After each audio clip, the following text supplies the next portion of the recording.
میں کیا لکھوں کہ جو میرا تمہارا رشتہ ہے وہ عاشقی کی زبان میں کہیں بھی درج نہیں لکھا ہے۔ بہت لطف و وصل و درد و فراق مگر یہ کیفیات اپنی رقم نہیں ہے کہیں۔ یہ اپنا عشق ہم آغوش جس میں ہجر و وصال، یہ اپنا درد کہ ہے کب سے ہم دم و سال۔ عشق خاص کو ہر ایک سے چھپائے ہوئے، گزر گیا ہے زمانہ گلے لگائے ہوئے۔ واہ بہت خوب! وہ مسکرا اٹھا تھا، کیا خوبصورت نظم ہے، اور تمہاری آواز اور تمہارے لب و لہجے نے مزید خوبصورت بنا دی۔ اور سنیں گے؟ اس نے نسخہ ہائے وفا بند کرتے ہوئے پوچھا۔ نہیں، اس نے مسکرا کر نفی میں سر ہلایا۔ فی الوقت اس خوبصورت تاثر کو قائم رہنے دو جو اس نظم کو سن کر قائم ہوا ہے۔ بہت پسند ہے یہ کتاب آپ کو؟ اس نے اس کی جانب رخ موڑتے ہوئے پوچھا۔ اکثر وہ اسے یہی کتاب پڑھتے ہوئے پاتی تھی، اور آج اس نے ضد کر کے زوفشاں کو پاس بٹھا کر کوئی خوبصورت سی نظم سنانے کی فرمائش کرتی ہوئی یہ کتاب اسے تھمائی تھی۔ ہاں بہت۔ عالم شاہ نے اس کا ہاتھ تھامتے ہوئے اس کی بات کا جواب دیا۔ اب تم کہو گی کہ پسند ہے تو خود کیوں نہیں پڑھ لیتے ہیں نا؟ زوفشاں نے اسے غور سے دیکھا۔ بیماری کے سرسے نے اسے قطعاً بدل دیا تھا۔ اس کے لہجے میں ہمیشہ رچی بسی سختی اور تحکم نہ جانے کہاں چلا گیا تھا، اور ایک عجیب حلاوت اور شیرینی اتر آئی تھی، حتیٰ کہ اس کے الفاظ بھی اس کے اپنے نہیں لگتے تھے۔ نہیں تو وہ مسکرائی۔ میں بھلا کیوں کہوں گی؟ ہو سکتا ہے سوچتی ہو اور کہتی نہ ہو، وہ دھیرے سے ہنسا۔ پر میں کیا کروں روشنی، یکلخت میری زندگی سے 24 سال اس طرح خارج ہو گئے کہ مجھے حیرت ہے۔ کیا مطلب؟ 24 برس قبل میں 5 سال کا تھا۔ وہ مسکرایا۔ بڑا نازک سا، بڑا حساس سا بچہ، ہر بات کو، ہر واقعے کو بڑی گہرائی میں جا کر محسوس کرتا تھا۔ اچھا، وہ ہنسی۔ لیکن اچانک آپ 5 برس کے بچے بن کیسے گئے؟ ہاں روشنی، وہ یکدم بے تحاشا اداس نظر آنے لگا۔ میں وہی بچہ بن گیا ہوں، نازک اور حساس، جو گرم تپتی دوپہروں میں یا سرد خون منجمد کر دینے والی شاموں میں ایک بڑی طویل و عریض حویلی کے دالانوں میں تنہا پھرا کرتا تھا، اونچے لمبے گول ستونوں سے ٹیک لگائے نہ جانے کس کا منتظر رہتا تھا۔ شاید اس ماں کا جو اپنے پیچھے ہر دروازہ ہمیشہ کے لیے مقفل کر گئی تھی، یا شاید اس باپ کا جسے اپنی بے تحاشا مصروفیات میں میرے اکیلے رہ جانے کا بمشکل خیال آتا تھا۔ میں انتظار کرتا تھا، پھر کوئی ملازمہ مجھے حویلی کے کسی گوشے سے سوتا ہوا اٹھا کر لے جاتی اور مجھے عالی شان کمرے کے آرامدہ بستر پر لٹا دیتی۔ میں دوبارہ وہی بچہ بن گیا ہوں۔ روشنی، فرق اتنا ہے کہ آج میں کسی کا منتظر نہیں، تم میرے قریب ہو، میرے پاس ہو، اور میرا دل چاہتا ہے کہ ہر وقت میری نظروں کے سامنے رہو، مجھ سے باتیں کرتی رہو، میں جو کہوں اسے سنتی رہو۔ میں جانتا ہوں کہ کبھی کبھی تم بیزار ہو جاتی ہو، میری فرمائشیں پوری کر کے تھک جاتی ہو، الجھنے لگتی ہو، لیکن میں کیا کروں روشنی، یہ دل بھی عجیب شے ہے۔ وہ تکیے پر سر ٹیک کر آنکھیں موندتے ہوئے ہنس دیا۔ آپ سے کس نے کہا کہ میں بیزار ہو جاتی ہوں، تھک جاتی ہوں یا الجھنے لگتی ہوں؟ میں جانتا ہوں، وہ آنکھیں بند کیے کیے بولا۔ تم انسان ہو اور ہر انسان یکسانیت سے گھبرا جاتا ہے۔ اپاہج میں ہوں روشنی، تم صحت مند ہو، یکسانیت میری مجبوری تو ہے لیکن تمہاری نہیں۔ تم ہر وہ کام کر سکتی ہو جو کرنے کو تمہارا دل چاہے، ایسے میں جب میری وجہ سے تم یہ کام روز روز دہراتی ہوگی تو یقیناً بیزار ہوتی ہوگی۔ اس میں بھلا کسی کے کہنے یا نہ کہنے کا کیا سوال؟ اس نے کچھ کہنے کے لیے لب کھولے تھے، مگر فون کی بیل نے اس کے خیالات کا رخ اپنی جانب موڑ لیا۔ میرا کوئی دوست مجھ سے ملنا چاہیے تو منع کر دینا، میں کسی سے ملنا نہیں چاہتا۔ اس نے اس بات میں سر ہلا دیا اور ہاتھ بڑھا کر ریسیور اٹھا لیا۔ ہیلو، کون؟ زوفی دوسری جانب سے محجبین تھی۔ کیسی ہو؟ السلام علیکم آپا، میں ٹھیک ہوں، آپ کیسی ہیں؟ وعلیکم السلام، خدا کا شکر ہے۔ اور عالم کی طبیعت کیسی ہے اب؟ جی پہلے سے بہتر ہے، وہ آہستگی سے بولی۔ زوفی دراصل میں نے اس لیے فون کیا تھا کہ کل ہم لوگ حارث کا عقیقہ کر رہے ہیں، تم تھوڑی دیر کو آ جاؤ گی؟ آپا، وہ متذبذب ہوئی، عالم اکیلے رہ جائیں گے۔ ہاں میں جانتی ہوں، وہ ہولے سے بولی۔ میں فون کرتے ہوئے ہچکچا رہی تھی، لیکن اماں نے کہا کہ اچھا ہے، تھوڑی دیر کے لیے تمہارا بھی دل بہل جائے گا۔ کب سے گھر میں ہی مقید ہو تم؟ پوچھو نا عالم سے۔ جی، وہ ہچکچا رہی تھی۔ وہ جانتی تھی اس کے کہیں آنے جانے پر اس نے کبھی کوئی پابندی نہیں لگائی تھی، لیکن اب معاملہ دوسرا تھا۔ سید عالم شاہ کو علم تھا کہ اب وہاں عازر بھی موجود ہے، ایسے میں وہ اسے جانے کی اجازت دیتا یا نہیں وہ کچھ نہیں کہہ سکتی تھی۔ اچھا آپا، میں پوچھ لوں گی، بالآخر وہ بولی، پھر دیکھوں گی۔ جی بہتر۔ اس نے ریسیور رکھ کر مڑ کر دیکھا، وہ ہاتھ آنکھوں پر رکھے لیٹا تھا۔ اس نے ہاتھوں میں رکھی کتاب سائیڈ پر رکھی اور اٹھ کر پردہ برابر کرنے لگی۔ کہیں جانا ہے روشنی؟ پیچھے سے اس نے پکارا۔ اس کے ہاتھوں کی حرکت تھم گئی، اس نے مڑ کر دیکھا، وہ اسی طرح لیٹا ہوا تھا۔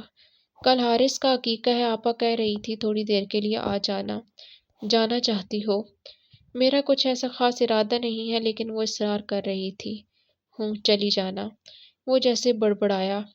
ذوالفشاں کا جی چاہا اس کی آنکھوں پر دھرا، اس کا ہاتھ اٹھائے اور ان آنکھوں میں جھانک کر دیکھے وہاں کن جذبات کا ڈیرا ہے، کون سے جذبات کی پرچھائیاں ہیں، کن احساسات کے عکس ہیں۔ بڑی دیر تک وہ اس کے کچھ اور کہنے کی منتظر رہی، لیکن وہ اپنے خیالات کی عمیق گہرائیوں میں پہنچ چکا تھا، جہاں سے اسے واپس لانا کبھی بھی اس کے لیے آسان نہ رہا تھا۔ ہلکے گلابی رنگ کی خوبصورت ساڑی نے اس کے مرمری جسم سے لپٹ کر اس کے وجود کو بہت باوقار اور دلکش تاثر بخشا تھا۔ بلاؤز کی آستینوں پر سفید موتیوں کا کام تھا۔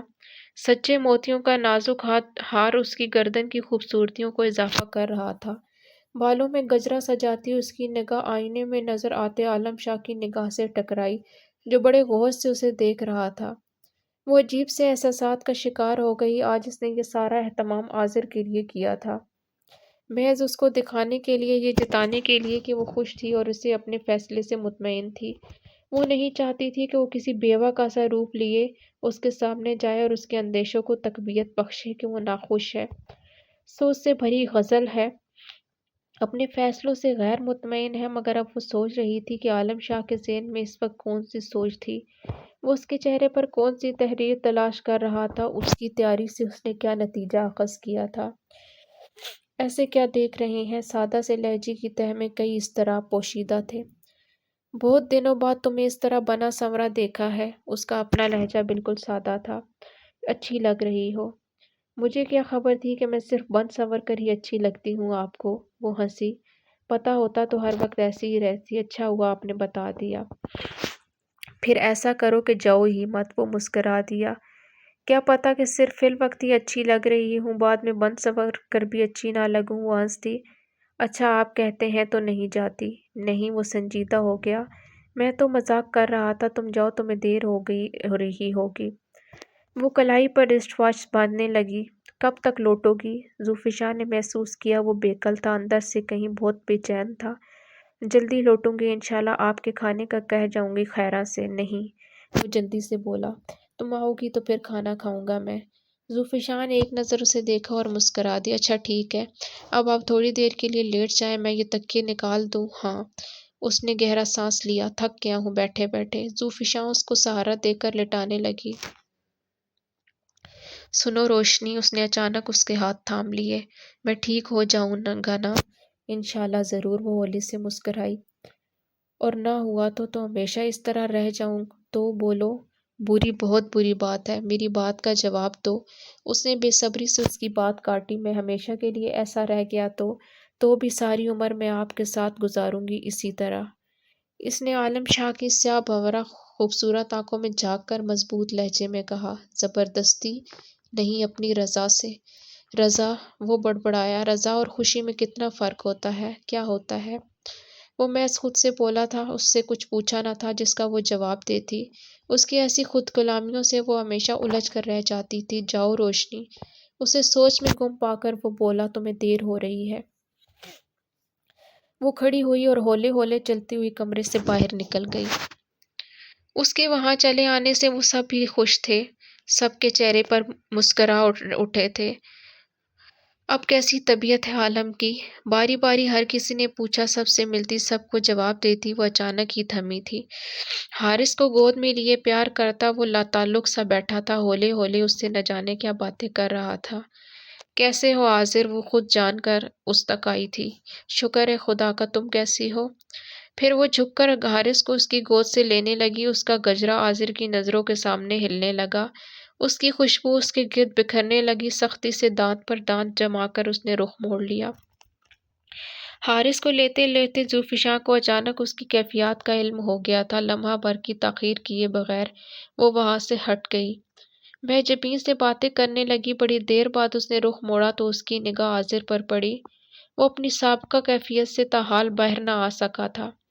اسی طرح کسی خواب کی حالت میں تھا، کسی غیر مرئی نکتے کو نگاہوں کی زد میں لیے وہ ماضی میں تھا، حال میں یا مستقبل میں وہ اندازہ نہیں لگا سکی۔ زوفی، کھانے کے بعد مہجبین نے اس سے کہا، مجھے ایک بات کہنی ہے تم سے، نہ جانے تمہیں کیسی لگے گی۔ کہیں آپا۔ دماغ اس وقت تھکا ہوا رہتا ہے کہ اس بات کو مکمل طور پر سمجھ ہی نہیں پاتا، اچھا یا برا کیا محسوس کرے گا۔ زوفی، عازر کو دیکھا تم نے کیسا ہو گیا ہے؟ کیسا؟ اس نے نظریں جھکا لیں اور حارث کے ہاتھوں سے کھیلنے لگی۔ بالکل بدل گیا ہے، لگتا ہی نہیں کہ وہ پہلے والا عازر ہے جو ہر وقت ہنستا تھا اور ہنستا تھا، چٹکلے چھوڑتا رہتا تھا، نہ جانے کن خیالوں میں گم رہتا ہے، شاید اب تک اپنا ماضی فراموش نہیں کر پایا۔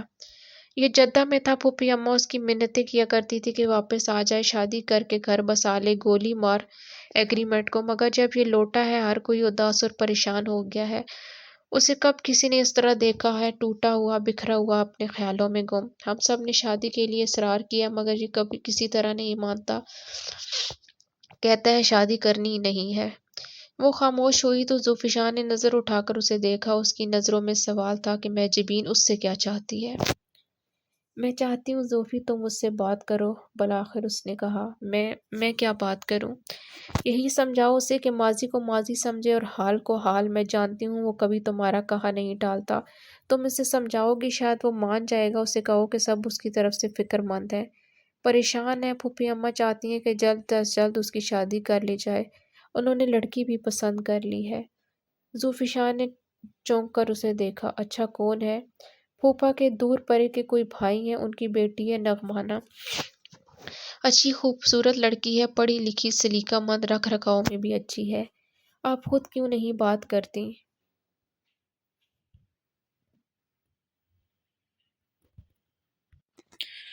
آپ خود کیوں نہیں بات کرتی؟ میں نے بات کی تھی، تصویر بھی دکھائی تھی لڑکی کی، لیکن اس نے ایک نگاہ تک نہیں ڈالی۔ کہنے لگا، جبیں باجی، نظر کے سامنے کوئی تصویر ہو کیا فرق پڑتا ہے؟ وہ جو ایک تصویر دل کے فریم میں لگی ہے نکالے نہیں نکلتی، دھند لاتی نہیں، ماند ہی نہیں پڑتی، اور میں کوئی اور تصویر دیکھوں بھی تو کیا فرق پڑتا ہے؟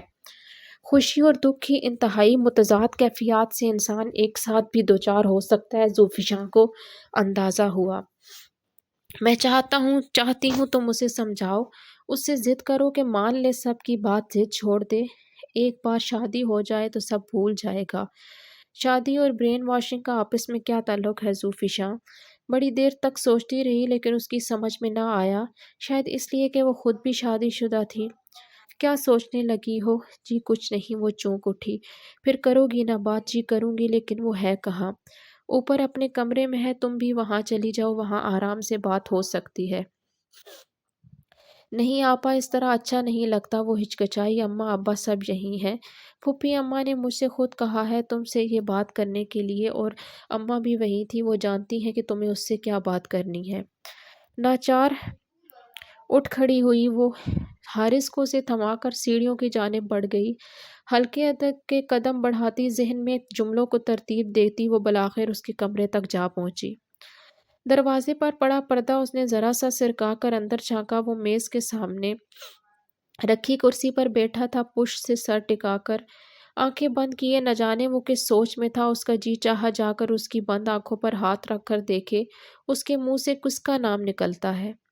اسی لمحے وہ سیدھا ہو کر بیٹھ گیا۔ اندر آ جاؤ اجالا، اس کے دروازے کی سمت دیکھے بغیر کہا تھا۔ وہ ایک لمحے کو حیران ہوئی۔ تمہیں کس طرح پتہ چلا ہے کہ میں باہر کھڑی ہوں؟ وہ حیرانی کا اظہار کیے بغیر نہ رہ سکی۔ وہ ہولے سے ہنسا، ایسی ہنسی جس میں طنز کی آمیزش تھی۔ جو پرفیوم تم نے لگا رکھا ہے وہ اس قدر قیمتی ہے کہ میں اس کی محض ایک بوند میلوں کے علاقے کو مہکا سکتی ہے، اور میں تو تمہیں اس گجری کی خوشبو سے پہچان سکتا ہوں جو تھوڑی دیر پہلے تمہارے بالوں میں لگا ہوا تھا۔ اب مجھ سے ایسی باتیں مت کیا کرو عازر، وہ وہ کچھ خفگی سے بولی۔ میں کوشش کرتا ہوں کہ تم سے بات ہی نہ کروں، لیکن تم سامنے آتی ہو تو دل پر قابو رہتا ہے نہ زبان پر۔ اس لیے میں یہاں اکیلا بیٹھا تمہارے جانے کا انتظار کر رہا تھا۔ اس اکیلے پن کو دور کیوں نہیں کرتے؟ اس نے میز سے ٹک کر بات کا آغاز کیا۔ کس طرح؟ وہ میز کی سطح پر شہادت کی انگلی اس پر کچھ لکھ رہا تھا۔ ذوالفشاں نے محسوس کیا وہ اس کی جانب دیکھنے سے بھی گریز کر رہا تھا۔ شادی کر لو۔ شادی کر لینے سے کیا اکیلا پن دور ہو جاتا ہے؟ شاید، یقیناً۔ تنہائی اور اکیلے پن کا احساس کبھی کبھی انسان کے اندر رچ بس جاتا ہے ذوالفشاں بیگم۔ وہ اٹھ کر کھڑی ہو گئی، کھڑکی تک گیا اور پردہ ہٹا کر باہر جھانکنے لگا۔ لیکن شاید تم اس فرق کو نہ سمجھ سکو۔ میں ہر بات سمجھ سکتی ہوں، وہ رسانیت سے بولی، اور اسی لیے تمہیں بھی سمجھا رہی ہوں۔ ایک انسان دوسرے انسان کی تنہائی اور اکیلے پن کو ختم کر سکتا ہے، خواہ یہ اکیلا پن انسان کے اندر ہی کیوں نہ ہو۔ انسانی جذبات حساب کا کوئی فارمولہ نہیں ہوتے جو ہر بار ایک جواب لوٹ آئیں۔ وہ مڑا اور اسے غور سے دیکھنے لگا۔ ہاں، تم یہ کہہ سکتی ہو ہر چند کہ تمہارے جذبات مجھے حساب کا فارمولہ ہی لگتے ہیں، جو رقم بدلنے پر پھر بھی اس سے وہی وہم برتاؤ کرتے ہیں جو پہلے رکھی گئی رقم سے کیا تھا۔ بڑی مشینی سوچ ہے۔ وہ لب کاٹ کر رہ گئی۔ کیوں؟ کوئی جواب نہیں دیا۔ وہ ہنسا۔ ہاں، ٹھیک ہی تو ہے۔ بہت سے سوال ایسے ہیں جن کے جواب دینا تم ضروری خیال نہیں کرتی عاذر، وہ بے بسی سے بولی۔ اس نے سختی سے آنکھیں بند کر کے پھر کھولیں۔ مت پکارو مجھے اس طرح کہ اپنا نام بھی مجھے جھوٹا لگنے لگے۔ دنیا کی ہر سچائی کی طرح اور کیوں چلی آئی ہو یہاں اجالا؟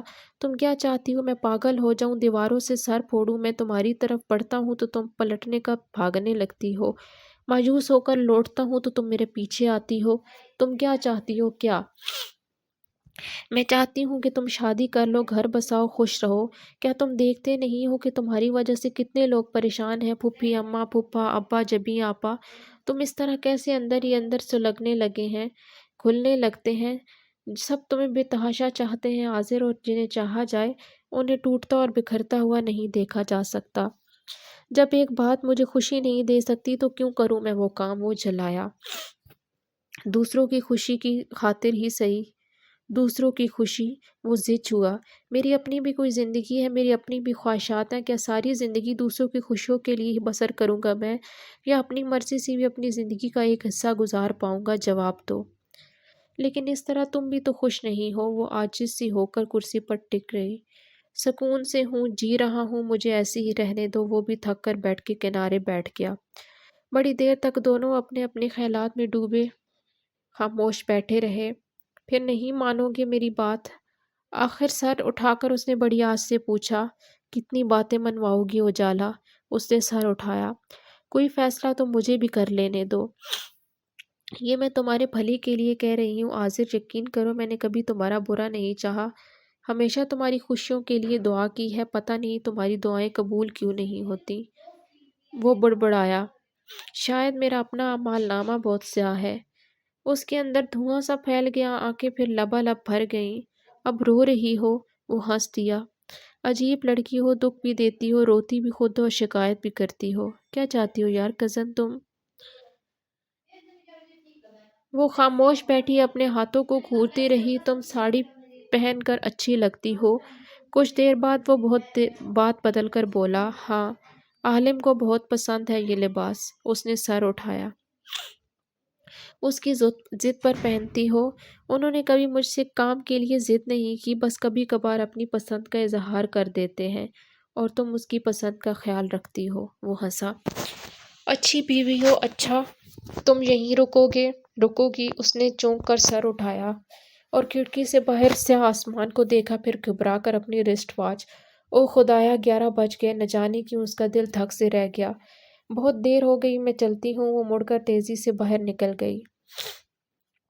باہر گلی میں ڈرائیور نہ جانے کب سے اس کا منتظر تھا۔ تم نے ہارن کیوں نہیں بجایا؟ اس پر بھی برس پڑی تھی وہ۔ بی بی جی، آپ خود ہی ہمیشہ آ جاتی ہیں۔ وہ بوکھلا گیا۔ وہ خود پر غصہ ہوتی گاڑی میں بیٹھ گئی۔ وہ جانتی تھی عالم نے اس کے انتظار میں کھانا بھی نہیں کھایا ہوگا، اور نہ جانے کن اندیشوں کا شکار ہو کر وہ تمام راستہ وہ ایک بے چینی کا شکار رہی، خود سے لڑتی رہی، خود پر برستی رہی۔ مجھے خود سے خیال ہونا چاہیے تھا، آخر میں کیسے بھول گئی، کیسے؟ سیڑھیاں تیزی سے پار کرتی وہ حال میں داخل ہوئی۔ خیراں اس کی منتظر تھی۔ خیراں صاحب نے کھانا کھایا ہے؟ شاہ صاحب تو جی بس آپ کے ساتھ ہی کھانا کھاتے ہیں، میں نے پوچھا بھی تو انہوں نے بری طرح ڈانٹ دیا، اس نے منہ بسورا۔ اچھا تم فوراً گرم کھانا لے کر آؤ فٹافٹ۔ اس نے 11:30 بجاتی گھڑی پر نگاہ ڈالی اور تیزی سے آگے بڑھی۔ وہ کمرہ میں داخل ہوئی تو اندر گھٹا ٹوپ اندھیرا چھایا تھا۔ اس نے آگے بڑھ کر ساری لائٹیں آن کر دیں، پھر چونک کر اٹھی۔ وہ ویل چیئر پر بیٹھا تھا، اس کی جانب پشت کیے شیشے کی دیوار کے پار تاریکیوں کو گھور رہا تھا۔ عالم اتنے اندھیرے میں کیوں بیٹھتے ہیں؟ وہ اس تک پہنچی۔ سید عالم شاہ نے تھکی ہوئی مرجھائی نگاہ اس پر ڈالی۔ بعض اوقات پتہ نہیں چلتا کہ انسان اندھیرے میں ہے یا اجالے میں، بڑی تکلیف دہ کیفیت ہوتی ہے یہ۔ کبھی تم پر گزری ہے روشنی؟ عاذر آپ؟ اس کے لبوں سے کیا نکل گیا تھا، لب بھینچ کر وہ چند لمحے کے لیے سناٹے میں رہ گئی۔ سید عالم بڑی دیر تک اس کی جھکی ہوئی لرزتی ہوئی پلکوں کو دیکھتا، پھر تھک کر اپنا سر کرسی کی پشت سے ٹکا دیا۔ بی بی صاحب کھانا آ گیا ہے جی۔ دستک دے کر ٹرالی کھینچتی خیرا اندر آئی تھی۔ ٹھیک ہے تم جاؤ۔ وہ اٹھ کر ٹرالی تک آئی اور اسے اس تک لے کر آئی۔ چاول نکالوں؟ جو تمہارا دل چاہے، وہ سست روی سے بولا۔ آپ خفا ہیں مجھ سے؟ نہیں، وہ دھیرے سے بولا۔ اب اکثر میں خود سے خفا رہتا ہوں۔ عالم آپ کو میرا یقین نہیں ہے؟ سید عالم شاہ نے اس کی جانب دیکھا۔ مثلاً کس بات کا یقین؟ یہی کہ میں آپ سے مخلص ہوں۔ ہاں، وہ ہنسا۔ یقین ہے مجھے، تم دنیا کے کسی شخص سے غیر مخلص نہیں ہو سکتی، سو مجھ سے بھی نہیں ہو۔ عالم اب مجھ سے اس طرح سے باتیں مت کیا کریں۔ پلیٹ رکھ کر اس نے دونوں ہاتھوں سے سر تھام لیا۔ وہ کیا کرتی، کس کس کو مناتی، کس کس کو سمجھاتی؟ اسے لگا وہ ایک اونچے بلند سیاہ پہاڑ کی چوٹی پر تنہا کھڑی ہے۔ عالم میں پاگل ہو جاؤں گی۔ آنسوؤں کے شفاف قطرے اس کے گالوں پر پھسلنے لگے۔ روشنی، اس کے دل کو جیسے چوٹ لگی۔ روشنی رو مت پلیز۔ اس نے بے تابی سے اس کے آنسو اپنی ہتھیلیوں میں جذب کر لیے۔ دیکھو میں خفا نہیں ہوں تم سے۔ خود سے کیوں ہے؟ وہ جلائی۔ اچھا خود سے بھی نہیں ہوں، بس تم رو مت روشنی۔ اس نے آنکھیں کھول کر اسے دیکھا اور مسکرا دی۔ وہ ہمیشہ کی طرح اپنی آنکھوں میں ساری محبتیں تمام تک وارفتگیاں لیے اسے دیوانہ وار دیکھ رہا تھا۔ اس کا دل ہلکا پھلکا ہو گیا۔ چلے کھانا کھائیں۔ وہ اسے کھانا کھلانے لگی۔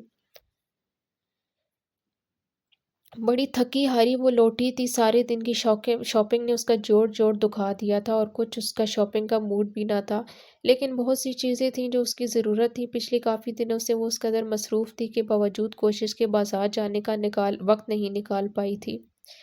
لیکن صبح جب مہجبین نے فون کر کے اس کو شاپنگ کو جانے کے لیے استفسار کیا تو وہ فوراً مان گئی۔ سو پورا دن لگا کر اب وہ تھک ہار کر لوٹی تھی۔ امید۔ سیڑھیاں چڑھتے ہوئے اس نے ملازم سے کہا، گاڑی میں جتنا بھی سامان ہے وہ اوپر پہنچا دینا۔ کمرے کا دروازہ کھلا ہوا تھا۔ وہ اندر داخل ہوئی۔ عالم شاہ پانی آرام دہ کرسی پر بیٹھا کوئی کتاب پڑھ رہا تھا۔ بہت تھک گئی ہوں میں، اس نے بیڈ پر نیم دراز ہوتے ہوئے کہا۔ اس نے نظر اٹھا کر اسے دیکھا، پھر دوبارہ کتاب کی جانب متوجہ ہو گیا۔ آپ تب سے یہ کتاب پڑھ رہے تھے؟ نہیں، اس نے کتاب بند کر کے واپس ریک میں رکھ دی۔ بیچ کے عرصے میں کچھ اور بھی پڑھتا رہا تھا کیا؟ اس نے بال کھول کر ان میں انگلیاں چلائیں۔ تمہارے ابا آئے تھے، وہ عام سے لہجے میں بتانے لگا۔ اچھا؟ وہ چونک اٹھی۔ کتنی دیر بیٹھے، میرا انتظار بھی نہیں کیا انہوں نے؟ بس تھوڑی دیر کے لیے مجھ سے ملنے آئے تھے، اور اسے محسوس ہوا کہ وہ کچھ تناؤ کا شکار تھا۔ اور تمہاری کچھ چیزیں ملی تھی انہیں، وہ دینے آئے تھے۔ میری چیزیں؟ اسے حیرت ہوئی۔ میری کون سی چیزیں رہ گئی تھی وہاں بھلا؟ اس نے ذرا سا ترچھا ہو کر سائڈ ٹیبل پر رکھا شیشم کی لکڑی سے بنا چھوٹا سا خوبصورت منقش باکس اٹھا کر اس کی جانب بڑھا دیا۔ اس کی نظریں باکس پر پڑی اور پھر کچھ دیر کو وہ ساکت رہ گئی۔ یہ باکس اسی کا تھا۔ ابا نے کئی سال پہلے اسے سوات سے لا کر دیا تھا، اس میں وہ اپنے نئے سال کی ڈائری اور اپنے ضروری کاغذات رکھتی تھی، اور ان چیزوں کے علاوہ اس میں عازر کے خطوط بھی تھے، اور وہ اپنی ڈائری کی جلد میں رکھ دیا کرتی تھی۔ بیچ کے عرصے میں کچھ اور پڑھتا رہا تھا۔ اسے چند لمحے قبل ادا کیا گیا جملہ سمجھ آیا، لو پکڑو۔ اس کی حالت مراقبہ سے واپسی کا کچھ دیر منتظر رہ کر وہ خود ہی بولا۔ اس نے چونک کر پہلے اسے پھر باکس کو دیکھا اور اسے آگے بڑھ کر تھام لیا۔ تمہارا تعلیمی ریکارڈ اچھا ہے۔ اس نے واپس اپنی کتاب ریک سے نکالی اور اب صفحے بے وجہ الٹنے لگا۔ اس نے باکس کھولا اور اس میں رکھی چیزیں نکالنے لگی۔ اس کی سرٹیفکیٹ، ایک نوٹ بک تھی اور ایک 3 سال پرانی ڈائری تھی جو اسے عازر نے نیا سال شروع ہونے پر لا کر دی تھی۔ اس نے ڈائری کی جلد پر ہاتھ پھیرا، وہ ابری ہوئی تھی۔ پھر اس نے چور نظروں سے سید عالم شاہ کو بے نیاز بیٹھا دیکھا۔ معاف کرنا روشنی، وہ اچانک بولا، میں دخل در ذاتیات کا قائل نہیں ہوں اور نہ ہی تجسس کا زیادہ شکار ہوتا ہوں، لیکن وہ سب کچھ پڑھے بغیر نہ رہ سکا۔ آئی ایم سوری، اس ڈائری میں تمہاری کچھ تحریر ہے اور اس کی جلد میں تمہیں کبھی لکھے گئے تمہارے کزن کے خطوط میں پڑھے بغیر نہ رہ سکا۔ اس کے لبوں سے ایک گہرا سانس برآمد ہوا۔ وہ دوبارہ ساری چیزیں اس میں واپس رکھنے لگی۔ تمام چیزیں رکھ کر اس نے وہ باکس الماری کی اوپری خانے میں رکھ دیا۔ روشنی، مکرم کو بلاؤ، میں لیٹنا چاہتا ہوں۔ اس کا لہجہ تھکن سے چور تھا۔ زوفشاں نے اس کا اترا ہوا چہرہ دیکھا، پھر بیڈ کے سائیڈ میں لگا بٹن پش کر دیا۔ کچھ دیر بعد وہ تکیوں کے سہارے بستر پر نیم دراز کچھ سوچ رہی تھی۔ روشنی، بڑی دیر بعد اس نے پکارا تھا، آؤ کچھ دیر میرے پاس بیٹھو۔ وہ جا کر اس کے قریب بیٹھ گئی۔ تھکی ہوئی لگتی ہو؟ جی، اس نے اس بات میں سر ہلایا۔ کیا ضرورت تھی آج ہی پوری خریداری کرنے کی؟ کل بھی تو چلی جاتی۔ وہ شاید کچھ کہنے کے لیے لفظ ڈھونڈ رہا تھا۔ بس میں نے سوچا روز روز کہاں فرصت ملتی ہے۔ وہ اسے اپنے ناخنوں کو دیکھ رہی تھی۔ ہاں، وہ دھیرے سے ہنسا۔ میں نے کہا تھا نا کہ میں ایک جوان انسان سے اچانک ایک بچے میں تبدیل ہو گیا ہوں، اور بچے کہاں فرصت دیتے ہیں۔ میری وجہ سے کتنی مصروف رہتی ہو تم۔ مجھے خوشی ہوتی ہے آپ کے ساتھ مصروف رہ کر۔ عالم شاہ نے غور سے اس کی جھکی پلکوں کو دیکھا اور مسکرا دیا۔ روشنی، تم بہت اچھی ہو بحیثیت ایک انسان کہ جتنی اچھائیاں کسی میں ہونی چاہیے تم میں سب ہیں۔ خصوصاً تمہاری یہ بات مجھے پسند ہے کہ تم کسی کا دل نہیں توڑ سکتی۔ وہ دھیرے سے ہنس دی۔ کتنے دل توڑے ہیں میں نے عالم شاہ، اس نے سوچا، لیکن وہ حساب کتاب تو آپ کب کا بھول چکے ہیں۔ روشنی، اس نے پلکیں اٹھائیں، وہ کہنا چاہتے ہیں، کہہ کیوں نہیں دیتے؟ تم برا بھی تو مان جاتی ہو، وہ کسی بچے کی معصومیت سے بولا۔ نہیں، وہ ہنس دی، وہ جو کہنا چاہیں کہیں، میں برا نہیں مانوں گی۔ ایک بات پوچھوں؟ ضرور، وہ مسکرائی۔ تمہارا کزن ابھی بھی چاہتا ہے تمہیں؟ ایک گہرا سانس اس کے لبوں سے نکلا۔ بولو، میں کیا کہہ سکتی ہوں؟ ہو سکتا ہے ہاں، ہو سکتا ہے نہ۔ تبھی پوچھنے سے قبل تم سے اجازت لی تھی کہیں تم جھوٹ نہ بولو، لیکن پھر بھی تم جھوٹ بول رہی ہو۔ وہ ہنسا۔ میں بتاؤں روشنی، وہ اب تک تمہیں چاہتا ہے، اسے اب بھی تمہارے قرب کی خواہش ہوگی۔ عالم، وہ زچ ہوئی۔ اگر آپ سب کچھ جانتے ہیں تو پھر کیوں پوچھ رہے ہیں؟ روشنی، وہ رک کر بولا، تم بھی چاہتی ہو اسے اب تک؟ کیا ہو گیا عالم آپ کو؟ وہ بری طرح الجھ گئی۔ عالم، آپ نے کبھی مجھ سے ایسی باتیں نہیں کی، آپ میرے ماضی کو جانتے ہیں، ہر بات سے واقف ہیں۔ آپ نے مجھے اپنی خواہش، اپنی رضا سے اپنایا تھا، پھر یہ استفسار کیوں، پھر یہ شک کیسا؟ نہیں روشنی، نہیں، اس نے سر ہلایا۔ میں شک نہیں کر رہا ہوں، میں اتنا بدگمان نہیں ہوں۔ میرا یقین کرو، میں نے زبان دی تھی تمہیں کہ کبھی تمہاری جانب سے معمولی سا بدگمان بھی نہیں ہوگا۔ میں رشک و حسد کی اس کیفیت سے گزر رہا ہوں جسے تم نہیں سمجھ پاؤ گی روشنی۔ وہ بے بسی سے اس کا ہاتھ تھام کر بولا تھا، میں تمہیں کھو دینے کے وہم میں مبتلا نہیں ہوں، میں تمہیں پا نہ سکنے کے غم سے چور ہوں۔ مجھے احساس ہو رہا ہے کہ اب اکثر ہوتا رہتا کہ میں تمہیں پا کر بھی نہ پا سکا، اور اس نے تمہیں کھو کر بھی نہیں کھویا۔ مجھے اس شخص پر رشک آتا ہے، کوئی مجھے اختیار دے تو میں اس شخص سے اپنا وجود بدل ڈالوں، جس پر آج بھی تمہاری نگاہ اٹھتے ہوئے محبتوں سے بھر جاتی ہوگی۔ کہیں پڑھا تھا روشنی کی محبت بڑی خطرناک شے ہوتی ہے، یہ زندگی میں پائی جانے والی خوشیوں کی قاتل ہوتی ہے۔ اس کا کانٹا سوتے میں مسکراتا اور جاگتے میں روتا ہے۔ میں سمجھ نہیں پایا تھا کہ مصنف کیا کہنا چاہتا ہے۔ بھلا محبت خوشیوں کی قاتل کیسے ہو سکتی ہے؟ محبت تو خوشی کا دوسرا نام ہے۔ لیکن آج ان چند سطروں کا مطلب مجھے بھی پر اسی طرح واضح ہے جس طرح مصنف پر وہ سطریں تحریر کرتے ہوئے ہوگا۔ اس کا کانٹا سوتے میں مسکراتا ہے اور جاگتے میں روتا ہے۔ وہ کسی بت کی مانند ساکت تھی، اس کا دل بے شمار دکھوں سے بوجھل اور خالی تھا۔